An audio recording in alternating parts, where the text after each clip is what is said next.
All right, 1, 2, 3. All right, Jabronis, we're back. Welcome back to Libretti Podcast Diary Show. I'm your host, Libretti. The show where we talk about nothing and find the lessons in everything. First episode in Texas. First episode in the new LPDS Ranch here in Houston, Texas. Big moves, big moves. All right, today is part 2 of the LPDS Q&A, Ask LPDS Anything, whatever you want to call it, that I did on the Instagrams. So we're going to get into those questions. We got some news updates for you. A whole hell of a lot going on. So we're going to get to that right now.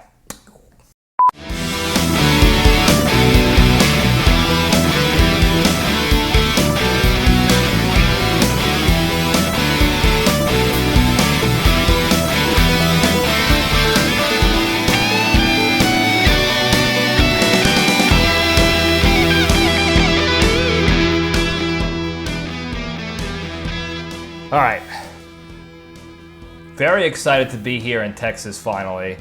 As you can see, this room is not even close to set up. There's even boxes right over here. I think on screen you can see part of the boxes. Not even close to done. It's been a nightmare to get done.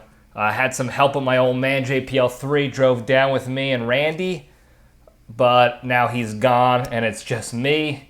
So I got to figure it out by myself, and I'm not good at figuring things out by myself. So we'll see how it goes. I don't even know if I want to stay in this room or be in this part of the room or whatever. So expect a lot of change in here in the studio. We're going to get it right, though, folks. Don't worry. We're going to get it right. It's going to be good to go. And then it'll be a nice little top-tier studio once again. In the news, before we get into the Q&A stuff, last week they caught the suspect in that Utah quadruple murder case. Now, I don't know if you heard about that. Most of you probably should have heard about that, but that's the case where like four Utah college students got like stabbed to death in some sort of mini serial killer type of situation. It was like one night, one shot, the guy did it and then bailed. Well, apparently they caught the guy. He fled to Pennsylvania. I think they said they caught him because of a car he purchased, kind of ID'd who he was, and then come to find out they got a bunch of evidence on him. Initially, they had almost no evidence to go off of. It was very like small, weak leads that they were going off of, but they narrowed it down to this particular dude, and apparently the evidence that they collected when they searched his apartment and the car and the how you doing, they think they might have actually got the guy. So stay tuned for some of that, because that would be a big, a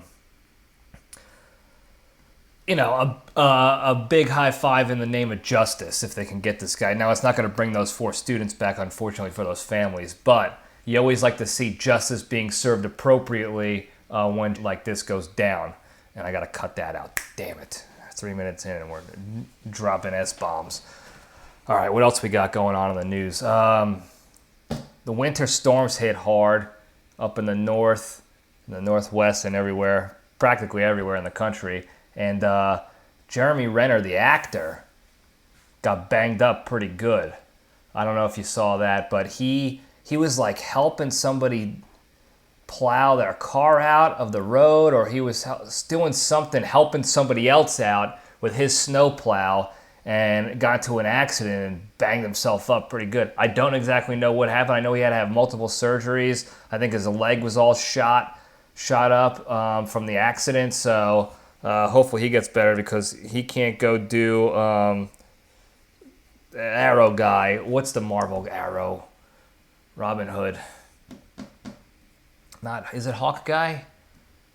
No, that's the Falcon guy that flies. Is it Hawkeye who does with the arrow? Maybe. Whatever. Jeremy Renner needs to get better for that, and probably for his family too, and more important reasons than just making movies, but wish him all the best. And then as tragedy continues with people, unfortunately, everybody I'm sure saw the Bills player who dropped of a heart attack right on the field there, needed CPR and in the AED.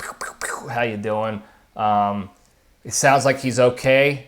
He's recovering well in the hospital, but it was touch and go for a while. Very scary. He got a hit in the chest, and then that seemed like it triggered a cardiac arrest, heart attack.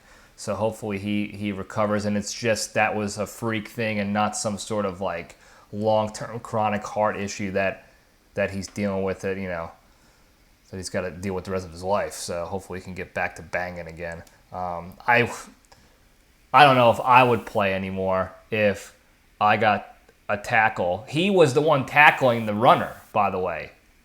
He didn't get tackled. He was tackling, and he got shoulder to the chest, and I think that's what sparked the heart attack. So I wouldn't play anymore. I'm a beta bitch boy to begin with, so just being out there on the field would be a little too scary for me, let alone getting hit to the point where I die almost, practically dead. No pulse, no heartbeat, dead. And he came back to life, so he should take it easy for a little bit. But glad he's doing okay. We'll see how it turns out. What else we got here? Andrew Tate's out of jail again. We talked about Andrew Tate, that class act, top G, or whatever he calls himself, real clown. That's what he is. He's a clown. That's what he is. He's a clown. Don't take most of what he says to heart or seriously, because it's mostly for views and popularity and money, and not for any actual help to people. And I hope you people who signed up for the Hustler University that he was peddling, maybe don't enroll in the future after that, because I don't think you want to be associated with that. So there you go. Speaking of shit shows, I'm not going to talk too much into it, but we have to mention the congressional shit show going on right now in the House, voting for a Speaker of the House. You guys can go and do your digging and find out what's going on and the shenanigans going on with these votes and the tough talking and the bullying and the garbage. These are the people we voted for Congress. Now, I know this the Republicans this time doing the shenanigans, but it's both parties all the time, like we say here at the LPDS. We're always talking about it's both parties all the time. These are the people we're voting for every time. The same people. These are the clowns. One guy had a wig on, and it was not even a good wig. He couldn't even go and get a top-tier wig to actually look realistic. It just looked like a helmet.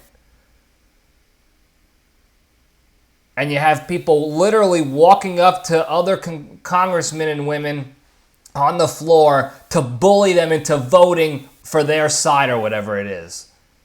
And it's on camera. And this is who we put in there to lead our country and make the rules and laws for us. And to spend our tax dollars. Okay, so when you guys think I'm crazy and kooky and talking out of my ass and overreacting, go back and watch stuff like this.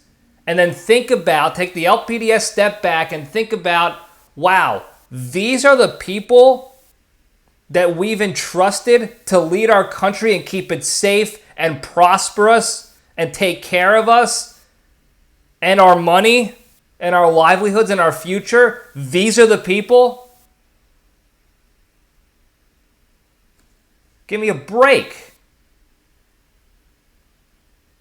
So, with that, educate yourselves, please, before you go vote. Don't just do like they tell you on TV. Go vote. It doesn't matter who you vote for, as long as it's for our guy and you don't think too much about it. Know who you're voting for. Know what they're running for. Know why they're running for that position. And let's be better about picking our leadership, so that we don't get stuck with helmet heads and morons and jerk-offs running our country into the ground while they fly away on their private jets with the other elites over to Sex Pedal Island, swimming in piles of gold coins and children. Now, we'll get to the good stuff, all right? Moving on along, take the tinfoil hat on and put the good LPDS tank top on instead, and we'll step into the cage.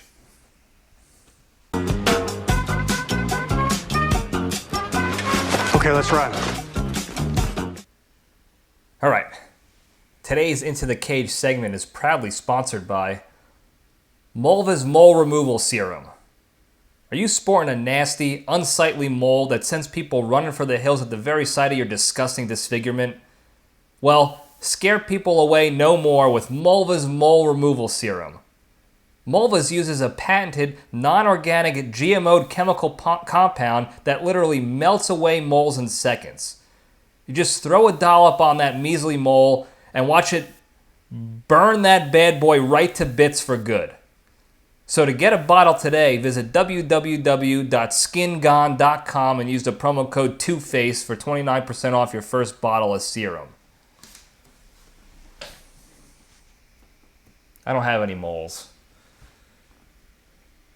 I moled them away. Mulva took care of it for me, and I'm moleless.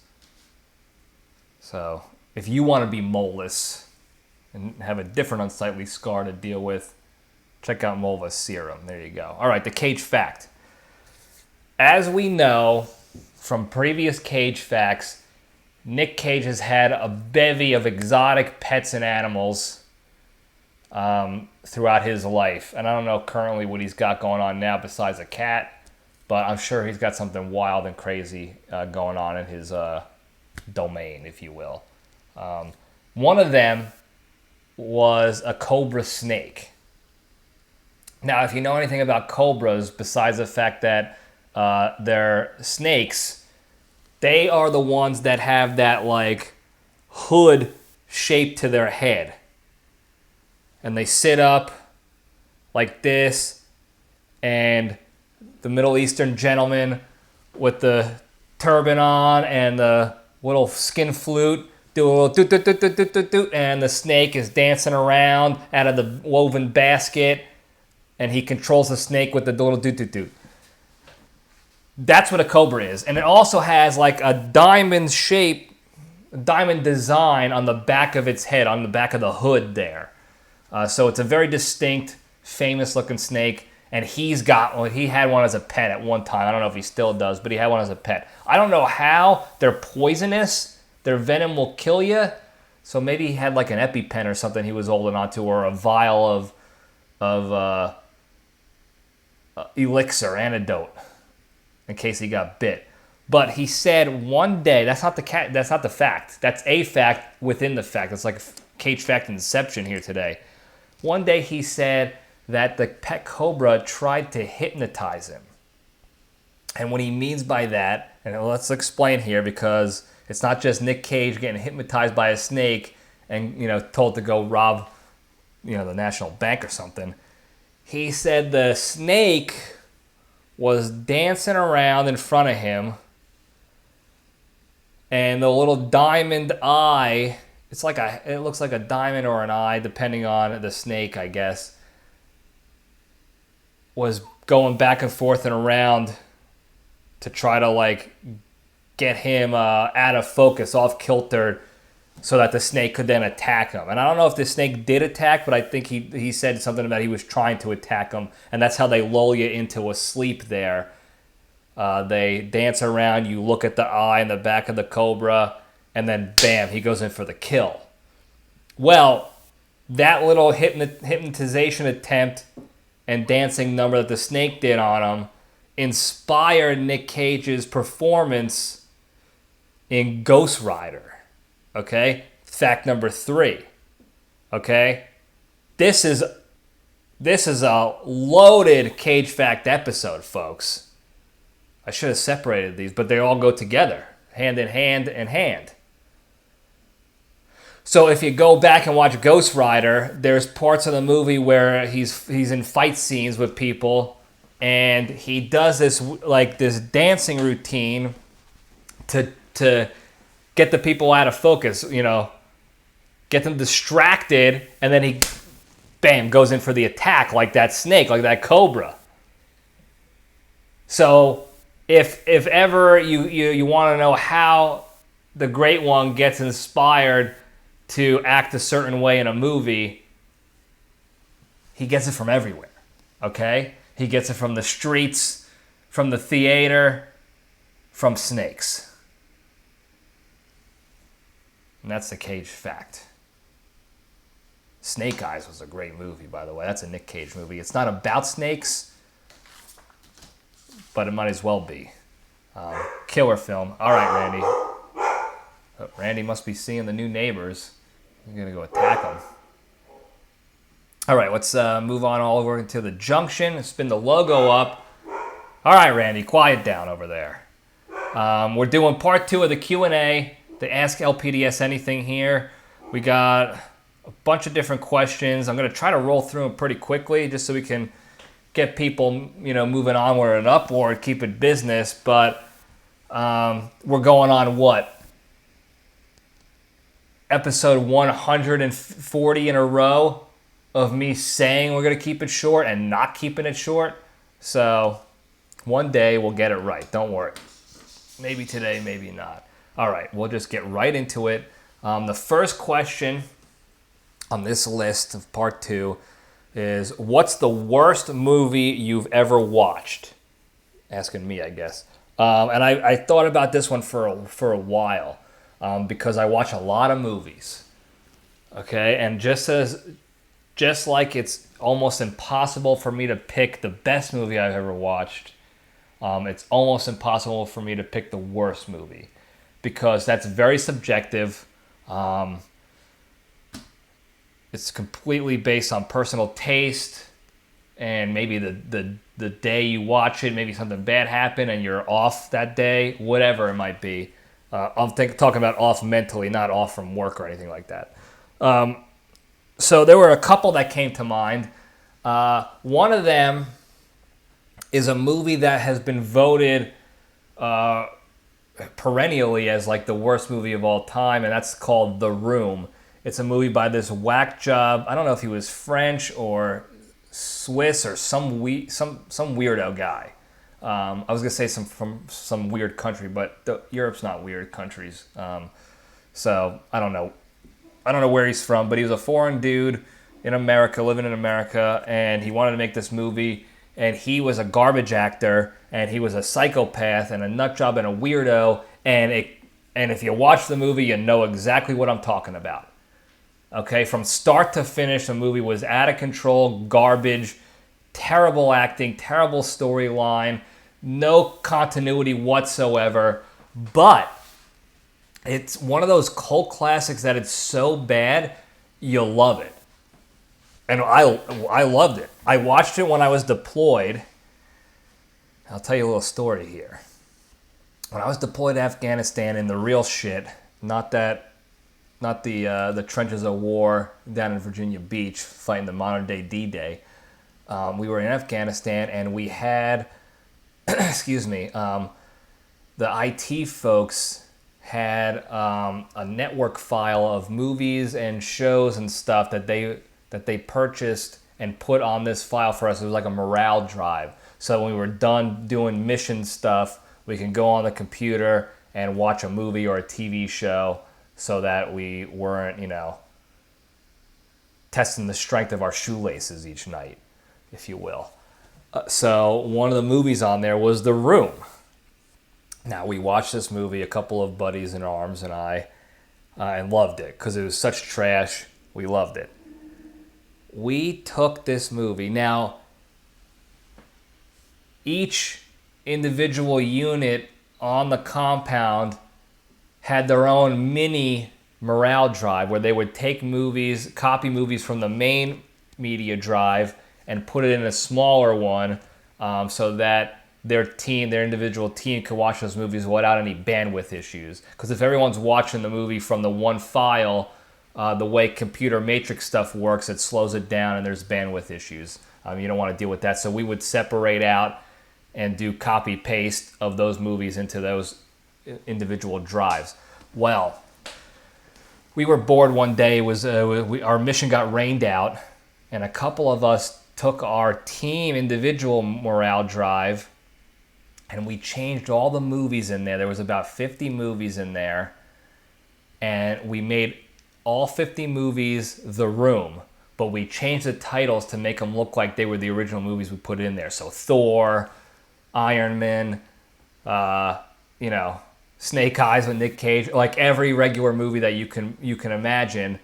We just changed the title to that, so that when people opened up each movie, it popped up to The Room, the movie The Room. And if you watch the movie, within like the first 2 seconds of the movie, there's some weird, creepy sex scene going on with peepees and boobies all over the place. So we sat in our leadership office, and then on the other side of the door there was the main area of our team, and they would put up movies on the big screen monitor that we had, and you can hear people clicking on a movie, and they're like, oh, what the hell is this? The Room? Oh, let's go watch something else. And they click on another movie. Let's go watch Thor instead. And they click on that, and it's The Room again. They're like, shit. And we got about 4 or 5 people clicking 4 or 5 different movies. And at one point, they're screaming, like, what the hell is going on? Am I being tricked here? And the whole time, I'm crying, laughing in the other office. We're dying. We can just hear them because we hear the music. And then the movie comes back on, and we know what's going to happen right after. They're going to lose their freaking minds. And they did, and I was cramping up. I almost pissed myself. I was laughing so hard, I almost lost it right there in the office, right there in the middle of war, pissing myself like Private Oppum or some other weakling. But man, was that good. So, long story longer, that was one of the worst movies I've ever seen. Probably the worst I've seen. There's 2 more I'll talk about here. The only movie I remember thinking about wanting to walk out of the theater when I was watching it, and I know this is going to be probably more of a hot take, and people are going to disagree with me here, but the M. Night Shyamalan movie Split, about the dude with split personalities. I forgot the guy's name, the actor who did it. He's a good actor. He was in X-Men. I think he played like a young Professor Xavier. I forgot the hell the dude's name. But he had split personalities, 23 different personalities, and he's a psychopath and blah, blah, blah. And the idea of the movie was good, and it lines up with the other movies that M. Night Shyamalan did, Mr. Glass and Unbreakable and all that stuff. It's part of that series. But the script was trash, and the whole movie was like a big anticipation into nothingness. It was all lead up to some ridiculous thing at the end. And here's a spoiler, where the dude with the split personalities morphs into some weird mutant guy who's super strong, and it's like some mega supervillain. I don't know what the hell happened at the end there. It became unrealistic. I thought the whole movie was going to be about dealing with the personalities, and it was like a thriller, dark thriller with a twist at the end or whatever. And the twist was that he turned into a mutant, a weirdo mutant thing. But the script was so bad, they left nothing to the audience imagination to actually use our brains and realize what's going on. They just spelled it out for you in the worst, most obvious ways, where there was another spoiler here. There was a part in the movie where the dude with the personality disorder is with his therapist, and she's asking him questions like, oh, what's Sally up to? What's Joey doing? How's things? Are you able to deal with, Mikey or whatever? And as they're talking, you can already figure out, she's talking about his split personalities. She's obviously talking about that. But then she has this whole monologue where she just spells it out for us. And it's not natural at all. If a therapist did that to me after I've been talking to them for months at a time, I would walk out. I'd be like, what is this? This is weird. This doesn't make any sense. I know what I'm here for. We've been here for months talking about my personality disorder. She was talking well, we know, Jerry, We know you have 23 different personalities that come out at different times, and you don't know when they're going to come out, and some are violent, and some do bad things, and you black out, and you don't realize what's going on with all these personalities, and it's very tough for you. But can you tell me how you're dealing with them and coping with them? That's what it was like. And it's like, again, if I was a repeat customer, if I was a patient at this therapist ongoing for months at a time, years probably even, don't you think I would already know about my 23 goddamn personalities? Some are violent and I black out every time. Like, I know they would clearly inputted that into the script just to explain it to the viewer, thinking we're stupid and we weren't going to figure it out ourselves. And it was so terribly done, I was completely put off to the rest of the movie. And then there was a part where M. Night Shyamalan's in the movie, and he's like eating Hooters wings, and he's saying all these stupid jokes that like were funny when we were 8 years old. We're talking about boobies and stuff like that and chicks, and like, oh yeah, it was funny. And it was just, he missed the mark on that one completely, in my opinion. I know people liked the movie. A lot of people did because it connected with the other two movies, Mr. Glass and Unbreakable, which were pretty good movies by Shyamalan. But that one for me was the one movie I can recall vividly wanting to get up and leave the theater because it was just so obvious and stupid to me. I was like, what a waste of a good potential storyline. They really shit the bed there. So that's that one. So if I were to have the vote, it would probably be that one. The third one I want to talk about real quick, there's one I just found out about. Did I mention it earlier in a previous episode? I don't know. I think I did. My sister found this movie that was being made as a Christmas movie, and it's called Rhapsody Street Kids, A Christmas Miracle, some crap like that. If you look it up on YouTube, you'll find it. Long story short, this guy had this idea of making a Christmas movie using this old Windows make your own cartoon software program called 3D Choreographer. It was supposed to be like, oh, the normal consumer can now make movies on their own computers. They don't need to be a bigwig and spend all this kind of money on different programs. Anyway, it was a bust. Absolute bust. He had so many big names in the movie doing characters for it. The girl who played the voice of like Belle in Beauty and the Beast, the girl who played the voice of Ariel in Little Mermaid was in it. The Black Ranger was the main character. The girl who does Bart Simpson's voice was in it. Peebo Bryson sang the main theme song of it. And Mark Hamill was one of the bullies in the movie. Luke Skywalker, the Joker from Batman animated series, that Mark Hamill was also a voice in this. Crazy how many big names this guy got. The movie was 40 minutes long. It was terrible. I've never seen anything so poorly created in my life. The program was so not user friendly that the animators that he hired to do it actually called up like Microsoft or whoever made the program, and the designers of the program even couldn't figure it out for them. They were like, hey, this is the best we can do to help you out, but we don't know why it's not working otherwise. So like there's people in the movie who have to wear the same thing and hold the same like things in their items in their hand because there's no way to change the animation. So there's one dude in the movie, one kid, who's wearing a scarf and holding a sub sandwich the entire movie. No matter where they are, out in the playground, inside, in a classroom, this bastard's holding a sub sandwich, like a meatball sub, the entire movie. And they even tried to like write it into the storyline of why he's carrying this sandwich around. But it's obvious they wrote that in because they had to figure out a way around the garbage animation. So you should check that out. That's one of those, again, like The Room, a cult classic where it's so bad you got to show it to your friends and family. It's on YouTube. It's called Rhapsody Street Kids, A Christmas Miracle or something like that. And it's spelled weird. It's like RAPSITTIE Street Kids. Go check that out. Those are the worst movies I've ever watched. Now that we're an hour 45 minutes into the first question, let's move on to the next question. All right, this one goes, how much money do you make? That's none of your business. I tried to figure out who asked this question and why, and I'm pretty sure the person who asked this next question is the same person. They asked what my mortgage payment was. None of your business. All right? I'll tell you this.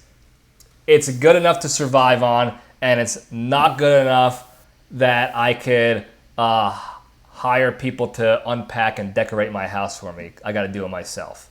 Okay? And I don't make enough to pay off my student loans in a timely manner either. So do with that what you will.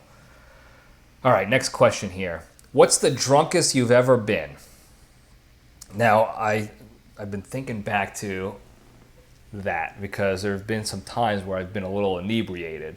A lot of times off the top of my head. I think the drunkest I've ever been, and I've had similar episodes, I guess you can call it. So we were at this wedding, a friend's wedding, a college baseball player buddy's wedding in Florida. This is probably the drunkest I've ever been because the other story I was going to say was I was more of a browning out where my friend was giving me, we have the Brotherhood hydration rule, as you guys know, where every time you drink a booze or an alcohol drink, you make sure you crush some water so you stay hydrated and you're not getting too out of control the whole night. Well, we were at this bar that my friend worked at, and every time I would ask him for water, he started giving me Rumplemans instead. And the first time, obviously, I caught it because it didn't taste like water. I was like, what the hell is this? He's like, Rumplemans, got ya, haha. Very funny. Well, as I continued to drink, it got harder and harder to realize that the Rumplemans was in the cup. Because then he would give me a water, and then it would be a Rumplemans, and then it would be a water, and then it would be a Rumplemans. And eventually it got to the point where I didn't realize he was giving me only Rumplemans instead of the water. So I was drinking my booze drinks and then chasing it down with Rumplemans to the point where I was in a brownout mode. We were bar hopping, and all I remember is walking between bars. I would see some strangers out there, and I would shit talk them, and then I would brown out and end up in a different bar, and we did that all night. I brown out, we end up in an Uber and McDonald's. I brown out the next morning. Apparently, I tucked myself onto the recliner and went to sleep. So that was one of them. But the drunkest, I think, was at this wedding in Florida. One of our buddies downloaded this app on his phone that you did a little shake of the phone, and it shook. It turned this wheel or whatever, and it popped up a different cocktail. And it was open bar, so what we would do is just hey, what's the next drink we're getting? And he would shake the app up, and it would be boom, extra, dry martini or whatever, or extra dirty, whatever they called those. Rich people drinks, James Bond, dirty martinis or whatever. Then it was next again, margarita. Next again, Jack and Coke. And we just did that the whole wedding. And that was before we were doing the Brotherhood hydration rule, so there was very little water going down. It was mostly booze. And the plan was, we go back to the hotel after the wedding, we change out of our suits, and we get into more Florida-appropriate clothing, and then we go out and hit the bars and rage and do stupid stuff. Well, we got to the point where changing out, and this is the last thing I remember. I'm texting my friend from New Jersey is actually also in the same town of Florida, and they were going to meet us at the hotel, and we were going to go out together. I remember texting my friend. I changed out of my suit and into different clothes. I hung my suit up. I was in the bathroom. I hung my suit up on the shower curtain rod or whatever so that I can brush my teeth and get ready for the night. And my buddy comes into the bathroom. He's like, hey, I think we should pull the trigger to make room so that we could go out and drink more and have a good time out at the bars. So I was like, fine. So I pulled the trigger in the toilet. He pulls the trigger in the sink. And he's got the steak dinner from the wedding. He's playing with it in the sink. This is how drunk we were. Playing with it in the sink. I'm laughing my ass off. We're having a good time. Puking it up, getting ready to go out and rage. The next thing I remember, I wake up the next morning on the bed in the hotel, in my clothes still, my going out clothes. my buddy is back in the hotel, and I asked him, like, what the hell happened? Come to find out, I never made it out of the hotel room. Apparently, my friend did meet up with us at the hotel, saw that we were all practically passed out or doing whatever, and left, and was trying to, and then said something like, I'll meet you out there, I'll call you or whatever. I never answered the phone. I couldn't find my phone. I didn't know where it was, so I was looking around everywhere. I found my suit in the shower. I found steak tips in the sink. And eventually I found my phone inside the closet on the top shelf in the closet. Don't know how it got there. So I got so drunk, I guess I just passed out in the hotel room and they all left without me. And then I just woke up the next morning. I don't know where they went. I don't know how good of a time it was. I missed all my friends. And that was that. So that's the drunkest I've ever been because I don't remember a good 15 hours of an evening, of a day. That was way back in the day when I was in my early 20s. I was in bad shape. So, all right, thank you for the question. Next question here. Have you ever bought an escort or a prostitute? That's also none of your business, all right? You don't kiss and tell. Or as the saying, I guess, should go, you don't buy escorts and tell. So thank you for that question. Next question here. What's your deal with feet? I think I've talked about this a lot previously, just in passing, because it's a topic that's always constantly on my mind. Feet are disgusting. I don't even like saying the word or spelling it out. They're disgusting, and people don't take care of their own, and it makes it even more disgusting. And I've seen multiple people, especially like celebrities and famous people on podcasts, joking about how they never wash their feet. They just let the water in the shower just trickle down, and whatever hits them, and that's that. That's disgusting. People walking around barefoot in public areas, the barefoot people at the airport, or like the people who wear just flip-flops with no socks at an airport, then walking through TSA. And I know everyone's saying like, oh, well, people will just wash them and they'll be clean after. But they don't wash them. And if they do, they're half-assing, where they're just letting the already dirty water off the top of your body trickle down to the bottom. And then they get into the bed like that, or they tramps around the house. It's disgusting. Or if you're ever going to the bathroom in public with all the pee-pee like, that's my issue with feet. It's really more my issue with people because they don't take care of them. They just think they're like noses, where you don't have to clean them, as vigorously, even though you keep them stuffed up in sweaty, dirty socks all day long, or you're walking around outside on disgusting grounds, and you're just like, don't worry about it. They're good. I'll go sleep with them. I'll put them in bed with somebody who, my spouse. Give me a break. They're disgusting. Make me want to throw up and not pull the trigger. I just think about them. I want to puke. That's my issue with feet. And that's the deal. That should be your issue with them too. People are a little too nonchalant about foot hygiene and being okay with it. And then they wonder why everyone's getting sick and always has germs and disgustingness going on. Next question. Do you have any Netflix recommendations? I actually do.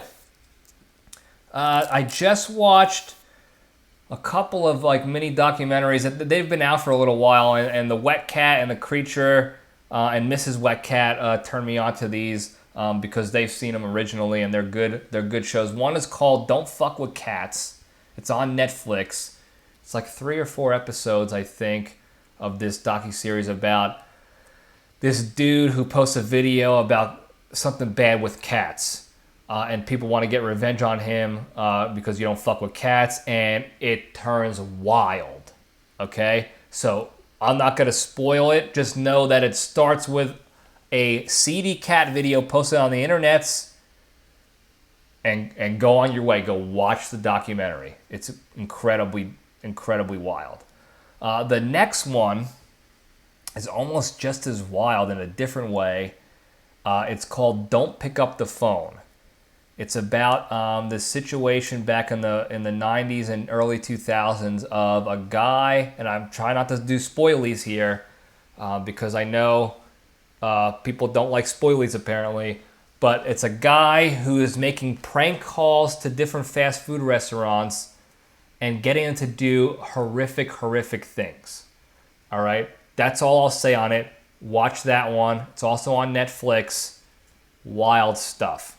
Go watch those and then let me know what you think of them. And then by the time you watch them, maybe I'll have some more recommendations for you. So good question. Thank you for that. All right, next question. What's the craziest pickup line that you used that actually worked? I was racking my brain, and I don't really remember I don't have any real crazy pickup lines that I've ever used before, being serious anyway. I think the one I used that was like the funniest with somebody that worked on them because they knew it was a joke. I think I was having a conversation with some girl, and I was like, we were joking about like ridiculous pickup lines, and I told her this, and she laughed, and then we did like make out or something like that after. But it was obviously a joke because I don't want the cancel police coming out here to get offended and call for my head on a platter because they can't take a joke or they're too easily offended and they're beta bitch boys. But the pickup line was something like, "Hey, did you just sit in a pile of sugar because you have one sweet ass?" And that's the line. That played again. It was a weird, circumstance. It wasn't like I just walked up to some stranger and said that. I don't know if I have the balls or the stupidity to do that these days, but it worked, and we did make out, and that was that. So, all right, here's the next one. Thank you for that, by the way. What's the longest you've gone without showering? This is easy. Not long at all. The longest I've gone was about 3 days. And when I say going without showering, it was without inside of a bathroom, like an indoor bathroom with plumbing and shower where you're like a standard shower, like you do at your house. It was 3 days. I was at boot camp when we were doing this field exercise, and we were in tents for four days straight. So the first day, obviously, I showered already, and then we marched up the 5 miles to get to the camp. And then I didn't shower again until we got back at the end of the fourth day. So what we did though was they had like potable water tanks that you can go and do a wash up, and I did like a horse bath with like some baby wipes and the cold water just to get like my hands and feet clean and underneath my ball bag and pits and stuff like that, the main things. And it was just like a quick rinse because we were outside. We couldn't like shower anywhere, so we had to go outside and do that way. And that was about it. That was the longest I've gone. And I tried to think about some times where I went without showering, but I shower daily, sometimes twice a day. And I know people are like, "Oh, you don't want to shower too often because then the essential oils on your skin peel off." Shut up. Get in the fucking shower, all right? That's disgusting. This is the 21st century. We're in a first world country. Have some respect for yourself. There are ways to shower every day without losing the essential oils on your body, okay? Just go look it up. You can figure it out. Don't use that as an excuse to be dirty and disgusting and go to bed dirty and disgusting and sleep in your filth like a pig pen, okay? There are ways to do it, and I try to do that. And I'm clean. I have no acne, no funguses, no weird growths growing on me. I don't smell like shit. I smell like garlic and olive oil, but I can't help that. That can't be helped. That's just how I was born. So there are ways to do it. If you're asking this question to justify you not showering on a regular basis, you're wrong. You're disgusting. You're wrong. Get your ass in the shower immediately. There's no reason to not exhibit and exercise good hygiene. Take some pride in your own life. And that goes for brushing your teeth too, and mouthful hygiene. Oral hygiene. Mouthful's not a word, you absolute idiot. Anyway, good question. Thank you for that. This next one here is not a question. Oh, this is a joke. This says, I have a crush on you, but it's from the makers of the app, the Not Gonna Lie app that I did the anonymous question. Because it says at the bottom here, I'm looking on my computer here in YouTubeville, for all those of you listening on iTunes land, I'm looking at the computer. The bottom of it said, sent with love from the team at NGL. So that's stupid. I guess they were just trying to add to the list of questions and messages to make it look like I'm more popular than I really am. You don't have to sugarcoat it, NGL. I know I'm not popular. Okay, I have about 6 friends. The rest of the people, I am friends with them, but I don't think they want to be friends with me. I think they just tolerate me, and I respect that. I'm an acquired taste. I got it. But NGL, you don't have to add fake questions. That's okay. I appreciate it. But thank you for that. All right, next question here. Do you have any pets? Yeah, I got Randy. He is the LPDS dog. Randy the dog. I don't know where he is right now. He might crawl back in here later on, but he's out doing his own thing around the new house, getting a lay of the land and doing the do. I had the original LPDS dog, Stanley, the German Shepherd, rest in power. Stanley Goodspeed, top tier dog. But we got Randy. He's also a top tier dog. He's a little bit more high maintenance. I'm getting him trained so that he can become an absolute specimen and not so much the spectacle that he is right now. But thank you for the question. All right, next one here. What are you wearing? Same thing I wear every week. LPDS tank top, the uniform of the LPDS. Now, should it be a more mature uniform, like a suit or a long sleeve shirt or any shirt with sleeves? No, it's whatever you want it to be. This is the LPDS. You do what makes you happy, and as long as it's not immoral or illegal, you do what makes you happy. And this makes me happy. Wearing a cheap tank top with a shittily designed logo on it, that's what I like to do, and that's what I'm going to continue doing. So that's what I'm wearing. Thank you very much. Next question. What's your middle name? P. JPL. My middle name is P. Didn't take rocket scientists to figure that one out. Thank you for the question, though. All right. I think this is the final question here. Let's see here. Let's make sure. No, we got one more after this. Okay, so the most evil person. Who do you think is the most evil person in society, in history ever?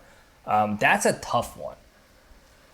I think the easy one is to go with the H-man, Hitler, because we're most of us are decently well versed in the atrocities of Hitler and the Nazi regime and the Holocaust and all that stuff.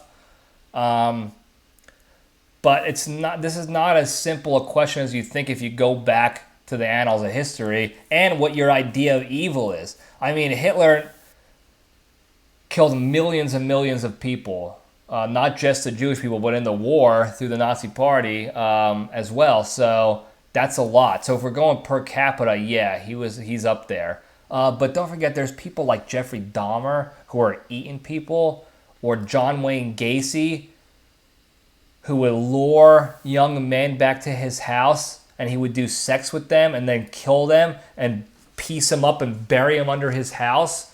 Over 30 bodies he was living on top of.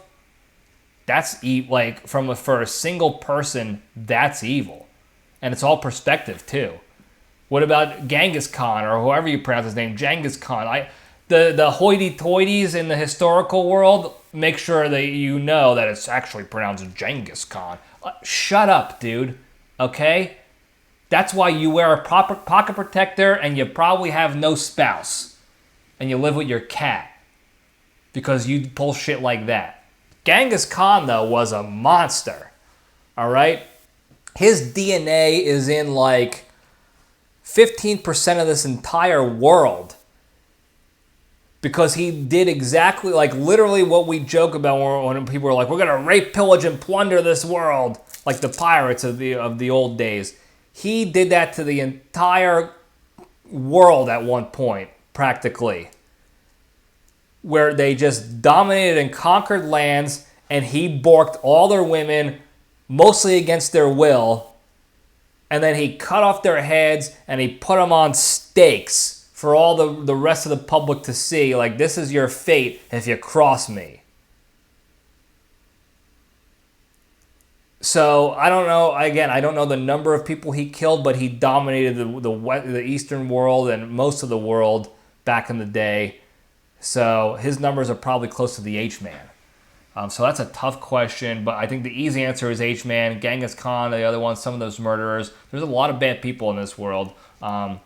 Luckily, there's more good people, and if you listen to the LPDS, you can continue spreading and making more good people in more ways than one. So thank you for that question. That was a good one. That was a good thinker, because it makes you go back to your brain and analyze and not just take the easy answer out. You have to think about all the bad people going on in the world. It's a dangerous game because you don't want to be in that negative headspace for too long. But again, interesting learning exercise there. So thanks for that. All right, last question. This one says, hypothetically, if you have a friend that you play video games with and they suck at video games, but you don't have the heart to tell them, how would you approach the situation to let them know that they suck at video games, you don't want to play with them anymore? I have a strange feeling that somebody's talking about me because I suck at video games, and I guess this is the way to go about approaching the situation. So thanks for that question. But I suck at video games. I play them purely to go online and talk to my friends who might be at different parts of the country and I can't always hang out with. I don't play them to compete or be good at gaming. It's very evident that I don't do that because when you play video games with me, you can see very quickly I suck at them. In fact, I would prefer to just watch my friends play video games so that we can just shit talk and BS. That's what I did in college when we were physically hanging out together. I could just sit in the apartment and watch them game, and we could shit talk and have a good time, and I don't have to go embarrass myself. But I will say, if they're your true friend, you got to tell them, like, look, you're so bad. It's to the point where I don't even want to play with you anymore and shoot the shit with you because you're hindering the gaming experience. Now, if you are a real good friend, you understand that the gaming experience means shit in real life. In the grand scheme of things, you're not playing for money. You might be trying to get better at something. But guess what, pal? There's 24 hours in a day. If you're trying to get better at gaming, spend some time gaming by yourself to get better, and then you can spend some time with your good friends, supposedly your good friends, shooting the shit and not worrying about how good things are. So that's probably what I would do. But like I said, I think they're talking about me, so message received, pal. Message received. Thank you for that. I think that's all I got question-wise today. So thank you for the submissions. We'll do that again some other time later in the distant future. We can run it back and have some more questions and have some fun with it. See if we can get some new folks submitting their feedback on there. So that was a good time. Before we go though, the big three.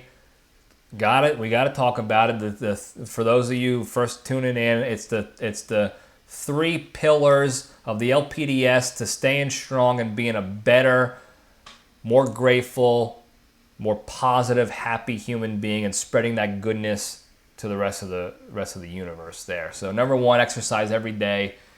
It's the easiest thing to do because it's it's the simplest thing to do. It's as simple as going for a walk. Okay, get the endorphins going, get the chemicals rushing through your system. If you exercise every day in some way, shape, or form, you will eventually be healthier mentally, physically, and emotionally. All right. Number two, the hardest one to follow. Don't be a shitty person. Be a good person instead. It's the hardest one to follow because the most opportunities we have in each day, especially if we're on social medias, on the computers and the phones. There's so much opportunity out there to be a shitty person and to make a negative comment and to shit talk and to take a jab at someone thinking like, oh, it's just a profile online. It means nothing to them.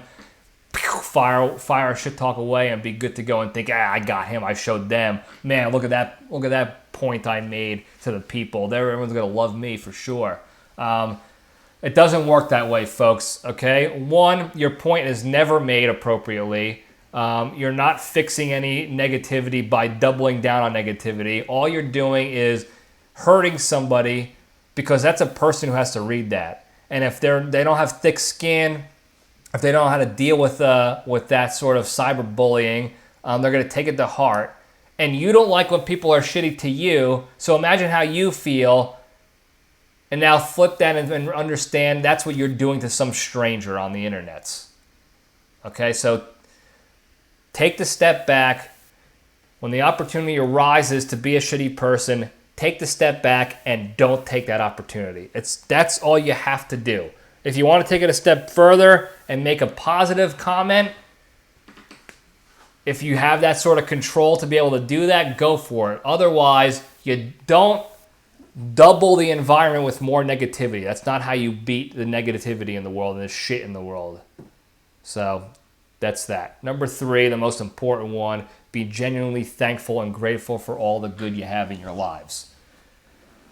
And if you just do a little bit of that each day and couple that with the other 2 of the big 3, you just actively wake up in the morning, you think of one thing you have in your life that makes your life better, and be great, and just actively be grateful for it. Man, like, wow, I can't believe I have this 100-year-old Resolute style antique desk that I got from my parents. That's priceless in my mind because I got it from my parents, but who knows what it's worth. It's in pretty good condition, all things considered. It sounds simple and stupid. It's a desk, but if I didn't have it, I'd be sitting here holding my computer like a schmuck, trying to do a podcast in a chair and a computer and nothing else, like an idiot. I already am an idiot. And most of the shows that I put out there are made by an idiot, and I look like an idiot. So I'm grateful I have this desk, this little simple thing, and it's just easy as that. And eventually you start thinking about more and more things each day you're grateful for, and your muscle memory starts to shift into that level of thinking all the time. And you couple that with not being a shitty person and getting more and more out of the negative realms that make you want to be a shitty person, and you couple that with exercising and feeling better mentally, physically, and emotionally, and you have the recipe for being a better, happier, more positive, grateful human being, and you can spread that to the world. The 3 simplest things to do, the big 3, that's it. And that's all I got today, folks. Thank you guys for tuning in once again. If you liked what you listened to, don't forget to hit the like button, the subscribe button, the notification bell so that you know when more content's coming out. And tell your friends and enemies so that we can spread the good word and spread the positivity and the LPDS lessons to the masses. So don't forget to call the hotline too, 202-670-1114. I love hearing hotline calls. Make sure you send those in and tell your friends about it. So, all right. Thank you guys again. I love you all. Stay strong.